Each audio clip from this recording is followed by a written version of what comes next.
So what is going on now is the Americans are communicating to the broader Iraqi power establishment, we won't provide any type of further assistance unless Maliki is gone. You got to figure out a way of doing this. And so the New York Times picks up on this story.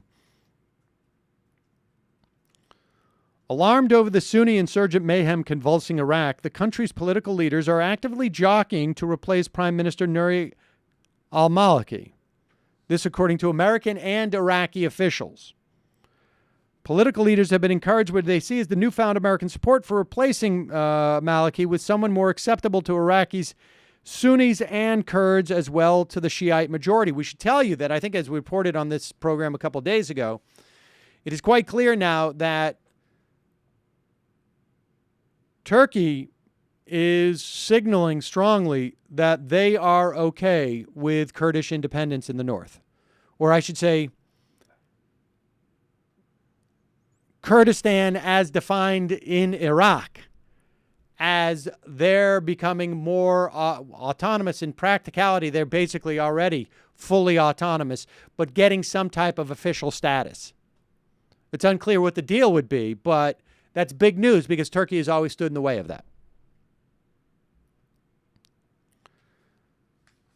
Over the past 2 days, the American ambassador, Robert Beecroft. And so when you hear that they're trying to find someone who will be amenable to the Kurds and the Sunni, really what they're saying is they're trying to find somebody who will be amenable to the Sunni, because it seems all but a foregone conclusion that the Kurds are, we got ours.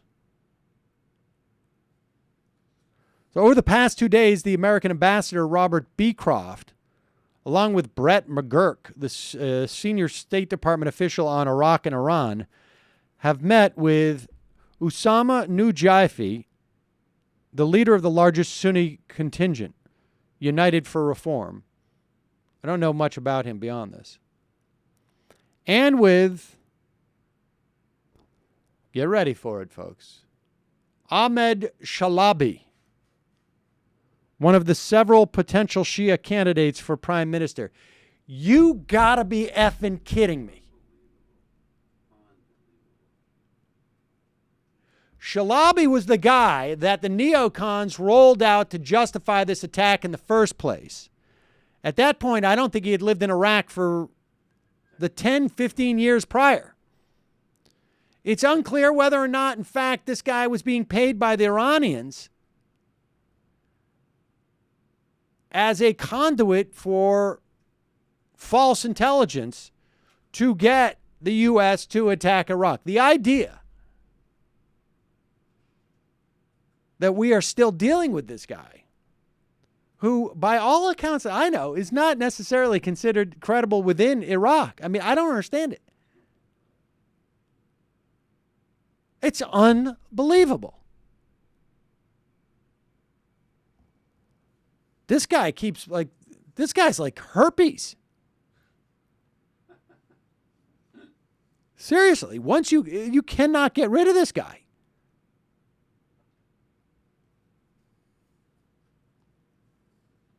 It's one of the several potential Shia candidates for prime minister, according to people close to each of these factions, as well as other political figures. My guess is, let me break that out for you. Ahmed Chalabi is one of the several potential Shiite candidates for prime minister, according to people close to each of them. In other words, it's probably according to Ahmed Chalabi. Or, again, who knows what right-wing neocon source. I mean, this is just unbelievable. I had a great arrangement with Judith Miller where I would just tell her stuff and she would print it. And it'd be cool if we could have a similar arrangement today. So I'm about to become the next Iraqi prime minister. Un-effing believable. You know also the stuff in Jordan, too, with him. I mean, he's wanted for, like, embezzlement and bank fraud and false accounting. Right. I mean, it's just a con man. There's nothing else to it. It's unbelievable. I cannot believe this guy's name is coming up again.